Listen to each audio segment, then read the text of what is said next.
todos que estão aqui, a todos que nos acompanham aí pelo Facebook. É uma satisfação podermos mais um tempo, termos mais um momento para juntos podermos aqui compartilhar daquilo que o Senhor tem falado ao nosso coração, e espero que em nome de Jesus também possa ministrar aos corações de todos nós aqui esta noite, em nome de Jesus. Queria compartilhar então o texto desta noite, meus irmãos. Nós vamos ler a epístola de Paulo aos Romanos, capítulo de número 15, verso de número 13. Nós leremos apenas esse verso, mas como a gente tem aqui já feito de costume, você pode deixar a sua Bíblia aberta nesse trecho, e nós vamos ali falar um pouquinho, olhar um pouquinho dentro dessa epístola, o que ela tem a nos ensinar a ministrar os nossos corações. Romanos capítulo 15, verso de número 13.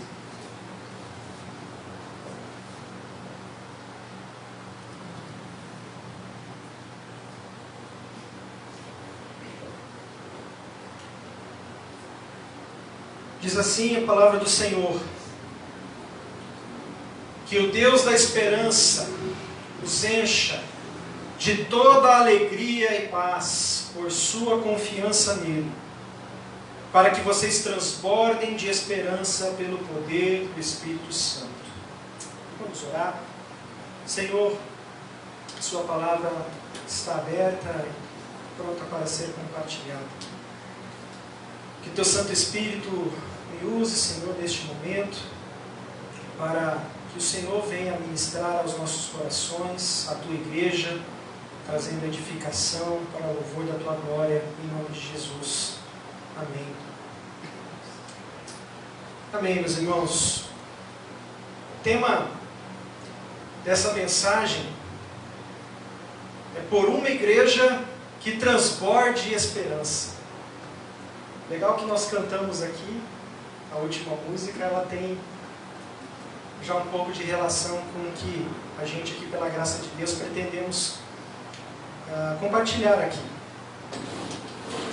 A Epístola aos Romanos é uma das cartas de Paulo mais importantes, por assim dizer, ou se não a mais importante, no Novo Testamento. Ela é considerada por alguns comentaristas como o Evangelho segundo Paulo. É uma epístola que trata, basicamente, entre outros assuntos, mas ela trata da inclusão dos gentios, da justificação pela fé, e sobre a nossa vida, à luz do Evangelho, no contexto da igreja do mundo, dentre, como a gente falou, várias outras informações. Mas ela fala muito disso, da fé. Ela fala dessa questão da lei, dos velhos costumes. E Paulo ele vai tratando bastante sobre isso. Embora seja uma carta, uma epístola muito importante, meus irmãos, a igreja de Roma ela não foi implantada por Paulo, ela não foi iniciada por Paulo. Segundo os historiadores, ela surgiu através da pregação de judeus convertidos em muitas das sinagogas que existiam em Roma, na época ali de Jesus e no início da igreja primitiva. Roma continha muitas sinagogas, e aí começaram a aparecer os judeus convertidos, e começou-se a difusão do Evangelho, a pregação do Evangelho, e chegou ao conhecimento de Paulo. Paulo fica sabendo desta igreja, e usa como Roma como uma estratégia para chegar o Evangelho até a Europa, e ele deseja visitar esta igreja. Então ele escreve esta carta, desde já para tratar desse assunto que, nesse primeiro momento da igreja, é um dos assuntos mais polêmicos, que é a questão do relacionamento entre esses judeus convertidos e os gentios que estão se chegando. Os gentios, aqui, por assim dizer, não é uma palavra pitoresca, mas é uma palavra usada para aqueles que se convertiam, que não faziam parte dos judeus, não faziam parte do povo de Deus. Então, por isso a gente usa esse termo aqui. Eram pessoas que ouviam da palavra do Senhor, se convertiam, seguiam o caminho do Senhor. Seguiam o caminho do Senhor Jesus, mas não faziam parte do povo de Israel. Não faziam parte dos judeus. Por isso eram chamados aqui nesse sentido, gentios. Nós podemos olhar um pouco disso no livro de Atos, ali no capítulo 20, que esta carta, ela atingiu os seus objetivos. Porque Paulo chega até Roma, no capítulo, lá no finalzinho, desculpa, não é o capítulo 20, capítulo 28 de Atos. E quando ele chega em Roma, muitos irmãos estavam à sua espera. Aguardavam pela chegada de Paulo. E diz aqui, Atos 28, 14, 16, que isso o encorajou por demais.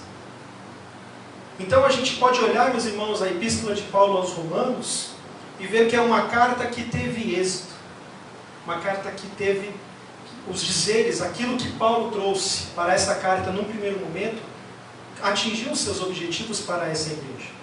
E pela graça de Deus tem atingido os objetivos do Senhor na igreja de Jesus até os dias de hoje. Nessa igreja de Roma, as discussões maiores, como a gente falou, eram das diferenças que se encontravam entre esses judeus convertidos e essas pessoas que não tinham a origem judaica. Os judeus convertidos, eles se prezavam, pelo cumprimento integral dos aspectos da lei. Queriam que fossem cumpridos os aspectos da lei. Nós pregamos há um tempo atrás sobre, na epístola de Paulo aos Gálatas. Nesse contexto, os judeus que lá estavam faziam questão da circuncisão, por exemplo. Os cristãos precisavam se circuncidar.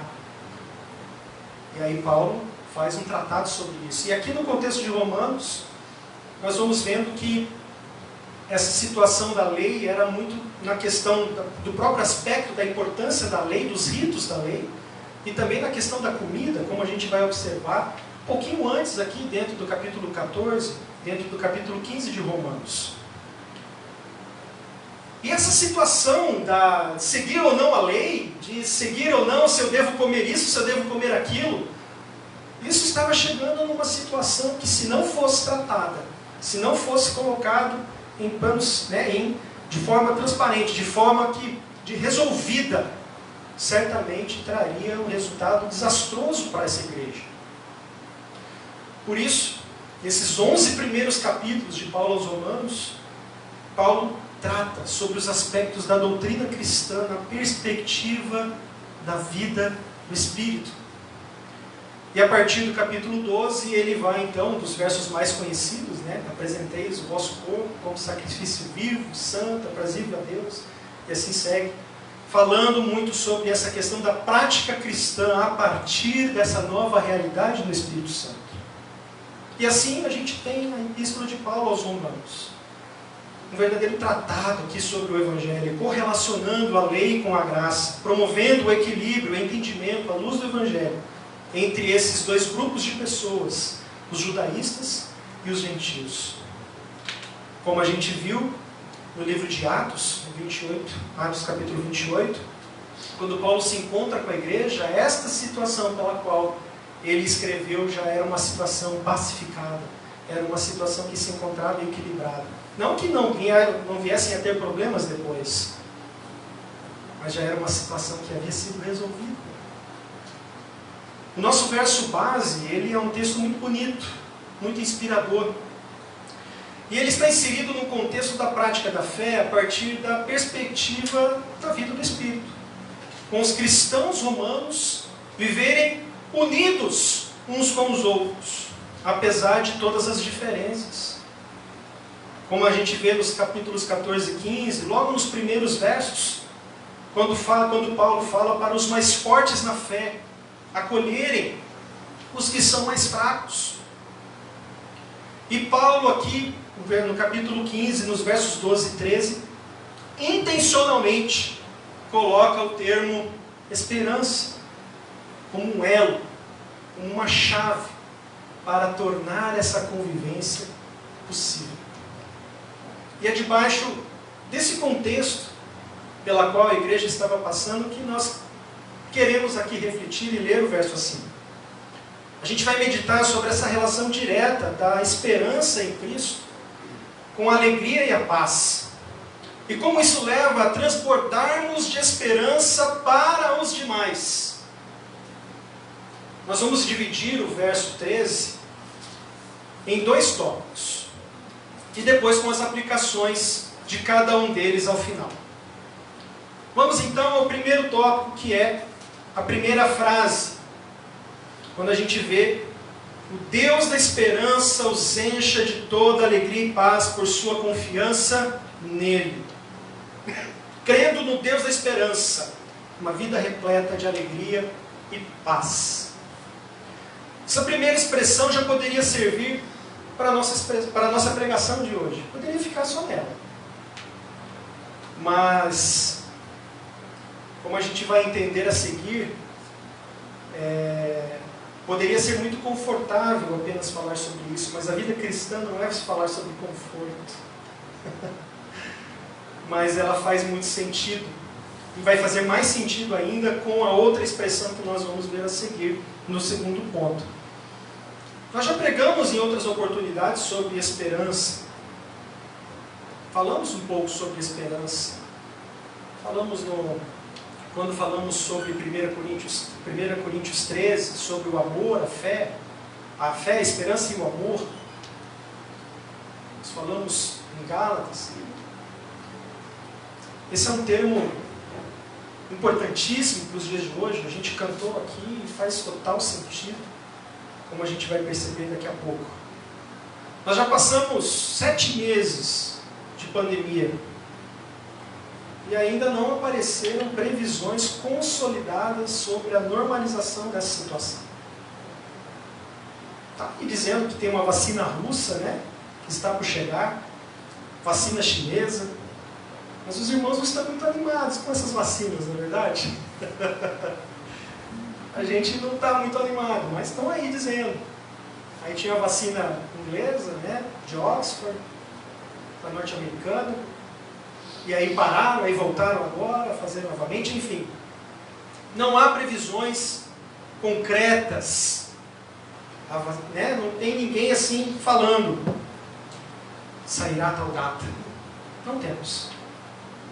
Meus irmãos, todo o dinheiro do mundo, todo o conhecimento científico, toda a tecnologia que nós temos nos dias de hoje, todas as ideologias que nós vemos nos dias de hoje, todos os profissionais, os políticos, os líderes, os dirigentes, tudo isso não foram suficientes para de nenhuma maneira combater esse mal.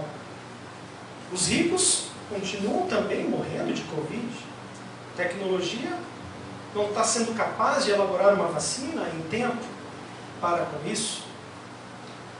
Nós vemos as ideologias, tanto direita como esquerda, como comunistas, como capitalistas, ambos estão todos morrendo na mesma situação. Isso só aponta para uma realidade, meus irmãos. Nós devemos mudar o foco da nossa esperança. Muitos conhecem a expressão: a esperança é a última que morre. Mas a esperança que nós temos no Senhor, ela não morre. Ela é eterna e nunca nos decepcionará, como a gente encontra no próprio capítulo 5 de Romanos, no verso 5. Paulo fala para a igreja de Roma que a esperança não nos decepciona. Ela não falha. Nesse primeiro momento, Paulo afirma então que ao crermos no Deus da esperança, nós seremos completamente preenchidos pela alegria e pela paz. Paulo aqui faz uma valiosa relação entre a esperança, a alegria e a paz. Nós só teremos esperança a partir de uma vida repleta, cheia, completa de alegria e paz. Por isso, vamos entender um pouco melhor o que Paulo está querendo dizer aqui nesses termos tão conhecidos. Quem não sabe o que é alegria? Quem não sabe o que é paz, não é verdade? Mas às vezes também tão confundidos em nosso meio. Voltaremos aí para o capítulo 5 de Romanos, lá logo a partir do primeiro verso. Diz assim, Romanos capítulo 5, a partir do verso 5, do verso 1 até o verso 5. Tendo sido, pois, justificados pela fé, temos paz com Deus, por nosso Senhor Jesus Cristo, por meio de quem obtivemos acesso pela fé a esta graça, na qual agora estamos firmes, e nos gloriamos na esperança da glória de Deus. Não só isso, mas também nos gloriamos nas tribulações, porque sabemos que a tribulação produz perseverança. A perseverança, um caráter aprovado. E o caráter aprovado, esperança. E a esperança não nos decepciona, porque Deus derramou o seu amor em nossos corações por meio do Espírito Santo que Ele nos concedeu. Olhando esses 5 versos, nós temos as expressões justificados pela fé, nós temos paz com Deus, ficamos firmes na graça. Firmes na graça, nós nos gloriamos na esperança e temos esperança. Tendo esperança, nós nos gloriamos nas tribulações. Nas tribulações nós nos gloriamos, nós temos alegria nas tribulações. É isso que Paulo está querendo dizer. Nos gloriamos, nós temos alegria nas tribulações. E isso produz perseverança. E perseverança, um caráter aprovado. Isso, em outras palavras, quer dizer maturidade, sabedoria. E aí também resulta em esperança. Vejam, meus irmãos, como Paulo ele vai de forma gradativa, nos levando até a esperança. Somente nesses 5 versos do capítulo 5, explicando com mais detalhes. Por isso aqui, esse verso 13 é como se fosse uma oração de Paulo pela igreja, porque ele já explicou sobre isso no decorrer da epístola. E na epístola 5 nós temos isso. É isso que Paulo quer dizer. A partir da nossa fé em Cristo Jesus, nós temos paz com Deus, firmes na graça, alegria nas tribulações, nós temos perseverança, nós temos maturidade, nós temos esperança. Encontramos uma construção semelhante a essa em Tiago. Tiago capítulo 1, dos versos 2 e 4. Tiago fala de forma mais clara, de forma mais aberta, né? Tiago ele já é mais direto. Paulo ele elabora, ele constrói um pouco mais detalhado, mas Tiago já é mais direto, ele já é uma epístola mais prática, né? Mais direta. E Tiago aponta de ser motivo de grande alegria ao passar por várias provações, pois produz perseverança, e a perseverança produzirá maturidade e integridade. Aqui, meus irmãos, a alegria e a paz estão relacionados a passarmos por tudo isso que nós estamos passando, e isso tudo ser motivo para nos levarmos ainda mais próximos do Senhor. Nós não podemos confundir a alegria com um prazer, ou um estado de estarmos sempre sorridentes, né? Alegria, uau, alegria, estar sempre dando risada, né? Tem horas que nós vamos chorar, tem horas que nós vamos nos entristecer, tem horas que vamos querer olhar para trás. Como a gente cantou, há momentos que as palavras não vão resolver. Por isso, a alegria que Paulo está aqui mencionando, ela não depende de coisas, não depende de conquistas desse mundo, e nem daquilo que se encontra ao alcance das nossas mãos. Trata-se de um estado permanente da consciência da presença do Deus vivo, e a certeza, como o próprio Paulo fala em Romanos 8, de que nada pode nos separar do amor de Deus que está em Cristo Jesus. Paulo declara isso. Pois eu estou bem certo de que nem a morte, nem a vida, nem altura, nem profundidade, nem poderes, nem coisas do presente, nem do porvir, nem qualquer outra coisa na criação será capaz de nos separar do amor de Deus que está em Jesus Cristo, nosso Senhor. Isso é alegria. Isso é paz. A gente poderia incluir aqui: pois eu estou bem certo que o corona não irá me separar. Eu estou bem certo que os isolamentos, estou bem certo que as restrições, estou bem certo que tudo o que está acontecendo nos dias de hoje não serão capazes de me separar do amor de Jesus Cristo, nosso Senhor.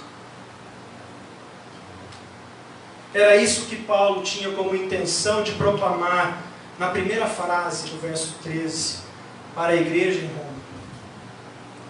Uma esperança inabalável, fruto de uma firmeza na fé, uma maturidade provada pela perseverança. Meus irmãos, nós temos esperança em Deus o suficiente para declararmos de todo o coração o que Paulo declarou aqui em Romanos? Ou estamos ainda, de repente, nas perguntas, né, como a gente vê no verso 8, ali logo no: quem nos separará do amor de Cristo? Será a tribulação? Como ele fala ali a partir do verso 35, ou angústia, perseguição, fome, nudez. Será que algo estará? Será que estamos nessa pergunta, nesse verso 35? Ou nós estamos já no verso 38? Porque eu estou convencido, porque eu estou certo, porque eu estou convicto de que nada me separará do amor de Deus que está em Cristo Jesus. Vamos agora para a próxima frase, para o próximo termo que a gente encontra, para o próximo tópico que a gente encontra no verso 13. Transbordando de esperança. Como Paulo fala, para que vocês transbordem de esperança pelo poder do Espírito Santo. Como a gente falou anteriormente, esse segundo tópico só faz sentido com o primeiro. Só se transborda daquilo que está cheio, repleto, totalmente preenchido. E não se transborda de baixo para cima, se transborda de cima para baixo. E para os lados depois, Não tem como transbordar de baixo para cima. O transbordar vem de Deus, de cima para baixo. Por isso, pelo poder do Espírito Santo, é pelo poder do alto, que a gente vai ter a plena noção da alegria, da paz em nossos corações. E isso transborda para todos ao nosso redor. Nós só podemos falar de transbordarmos nessa expectativa de estarmos repletos dela. Como a gente falou no início, cheios de alegria e paz. A igreja aqui em Roma, ela precisava compreender isso. Por isso que Paulo escreve isso para eles.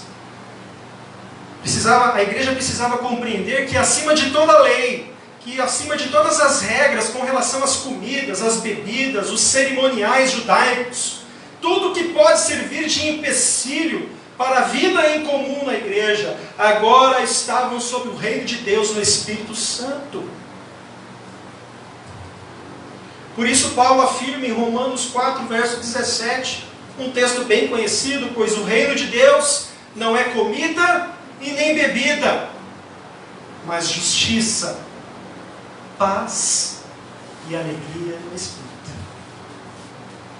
Interessante como se relaciona, Paulo é demais. Deus é demais. Paulo é um instrumento, Nosso Deus é demais. Por isso, meus irmãos, os romanos não poderiam viver em discórdia, afastando-se de Deus por causas menos importantes. Eles deveriam se ajudar uns aos outros. Paulo volta a dizer ali em Romanos capítulo 14, dos versos 19 a 20: por isso esforcemo-nos em promover tudo quanto conduz à paz e à edificação mútua. Não destrua a obra de Deus por causa da comida. Olha o que Paulo está dizendo aqui. Romanos 14:13, não devemos ser pedra de tropeço ou obstáculo no caminho de nossos irmãos. Devemos facilitar a sua caminhada. Isso não significa, meus irmãos, sermos tolerantes ao pecado, ou negociarmos valores que são inegociáveis, valores bíblicos. Mas nós temos que tomar cuidado, e nós devemos cuidar para que os nossos irmãos e irmãs na fé prossigam a caminhada rumo ao reino de Deus. Temos um exemplo claro disso, lá em Marcos capítulo 10, nos versos 13 a 16, no episódio de Jesus com as crianças. Os discípulos, o que eles faziam? Eles impediam as crianças de se achegarem até Jesus. Jesus olha para isso e repreende de forma severa os discípulos. Não façam isso. Deixai vir minhas criancinhas, e não as impeçais, pois delas pertence o reino de Deus. Aqui, meus irmãos, nós podemos colocar as crianças como aquelas que são os novos na fé. Pessoas que estão começando, pessoas que estão iniciando a sua caminhada cristã, e ainda têm algumas dificuldades, mas elas querem chegar até Jesus. E os discípulos do Senhor, eles devem facilitar, eles não dificultar a caminhada desses novos na fé. Paulo queria trazer isso para a igreja de Roma. Os mais experimentados, os mais fortes na fé, deveriam mostrar essa força em acolher e cuidar dos mais fracos, e não complicar ainda mais a sua caminhada. Um sinal de força na fé, um sinal de sermos fortes e experimentados na fé, é a maneira como tratamos o nosso próximo. Isso mostra, ou denuncia, o tamanho da nossa fé. A maturidade e a firmeza na fé, que nós comentamos aqui no primeiro tópico, são também manifestos na forma como nos relacionamos com as pessoas. Por isso encontramos a expressão transbordar de esperança. A igreja deve ser um lugar onde se irradia a esperança através da alegria e da paz. Mas aqui há um detalhe importante. A esperança não é na igreja. A esperança não são nos discípulos, não são no líder, no pastor Valdir, no pastor Ney, nos presbíteros, nos diáconos, no apóstolo Paulo. É no poder do Espírito Santo de Deus. Por isso, a alegria deve ser a alegria no Espírito Santo e não a nossa alegria. A paz deve ser na perspectiva do Espírito Santo e não naquilo que eu penso sobre a paz. Paulo afirma em Romanos 6,18 que nós nos tornamos escravos da justiça. Que termo forte, né? Somos escravos da justiça. A nossa nova natureza, ela é moldada pelo Espírito Santo de Deus que vive em nós. Por isso Paulo fala em Romanos 12:12, alegrem-se na esperança. Romanos 12:15, alegrem-se com os que se alegram, chorem com os que choram. Podemos adaptar o verso 35 do capítulo 8 de Romanos no contexto do meu irmão, da minha irmã em Cristo. Fiz essa adaptação, tomei essa liberdade. Depois, qualquer coisa, pastor, a gente conversa. Mas ele fala, vamos ouvir, preste bem atenção. Pois eu estou convencido de que nem morte, nem vida, nem anjos, nem principados, nem o presente, nem o futuro, nem quaisquer poderes, nem altura, nem profundidade, nem qualquer outra coisa na criação será capaz de nos separar do meu irmão e irmã em Cristo, do amor de Deus que está em Cristo Jesus, nosso Senhor.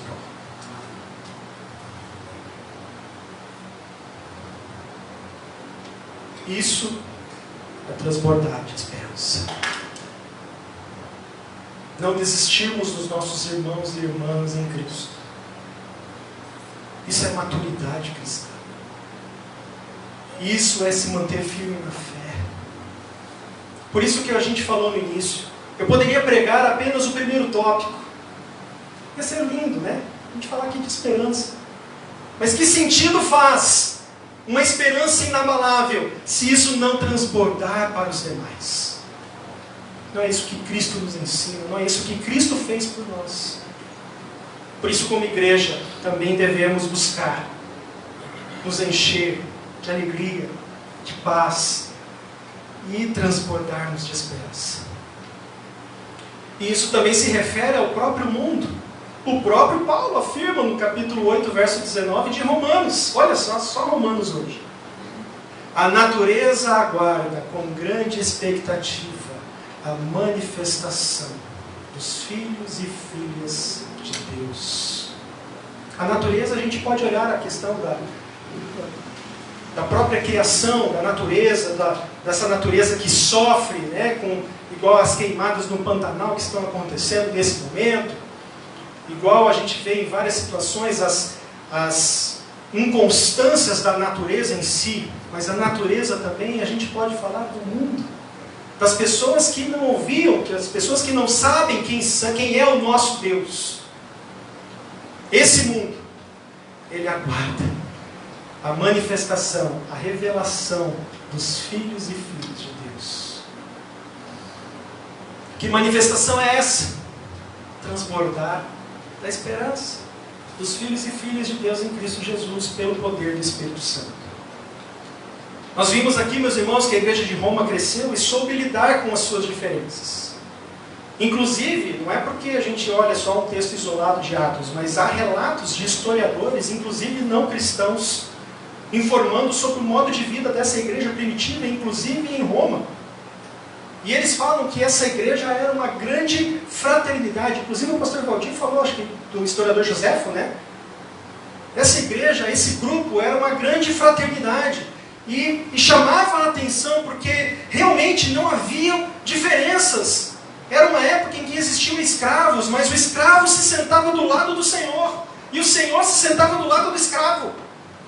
O judeu se sentava do lado do gentio e o gentio do lado do judeu. As mulheres participavam. Pessoas que não tinham representatividade na sociedade, elas participavam do dia a dia, do andamento da igreja. E essa igreja cresceu e foi um agente de esperança naquela geração, naquele momento. Porque souberam lidar com suas diferenças. Eles viveram em tempos difíceis. Temos o Coliseu Romano até hoje. Está lá, as ruínas do Coliseu Romano. O que aconteciam lá nas ruínas do Coliseu Romano? Cristãos, cristãs, suas famílias, crianças, eram levados lá para serem atração para o povo que ia assistir e morriam. Poderiam estar tristes, poderiam estar, lógico, com medo, mas houve-se também muitos historiadores que muitos deles cantavam, muitos deles louvavam a Deus, às vésperas da morte. Morte certa. Isso é esperança. A esperança não está apenas de que a vacina do corona vai aparecer. A minha esperança não está apenas de que eu vou conseguir um bom trabalho daqui a pouco, daqui a alguns dias. A esperança não consiste de que alguém da minha família irá se converter ao Senhor Jesus. Mesmo isso não acontecendo, a minha esperança está em Cristo. Porque Ele morreu e ressuscitou e me transportou para o reino do Filho do seu amor, para o reino de Deus. Meus irmãos, como nós temos nos comportado, nós temos dificultado ou facilitado a caminhada dos nossos irmãos e irmãs da fé? Como a gente está se comportando? Partindo para as considerações finais, aplicando essa questão do que a gente viu aqui, do que a gente pode enxergar, né, nesse verso, nesse contexto. Por isso eu trouxe aqui esse do copo, vamos ver se ele fica aqui certinho. Fica. Meus irmãos, vou colocar aqui. Estão me ouvindo bem? Quer colocar? Só segura aqui para mim rapidinho. Pode segurar aqui, fazendo um favor. Só para eu fazer uma aplicação. Pensemos que esse copo seja eu e você. Tá? Vazio. E aí nós vamos sendo cheios da alegria, sendo cheios da paz, pelo poder de Deus. Notem que esse copo estava vazio e ele precisou ser cheio de baixo para cima. Ele foi se enchendo. Só que a ação, até chegar um momento de... Por isso que eu coloquei um copo maior aqui, né? Começa a transbordar de cima para baixo. O que eu quero dizer com essa dinâmica aqui dos copos? O que eu quero dizer com isso? Nós possamos olhar o exemplo de Jesus. Filipenses capítulo 2. O hino Cristo Santo. Ele é o maior exemplo. Ele era Deus, mas não ousou por usurpação ser igual a Deus. Mas antes a si mesmo se esvaziou. E ficou com uma condição semelhante à de homem, de servo. E morreu.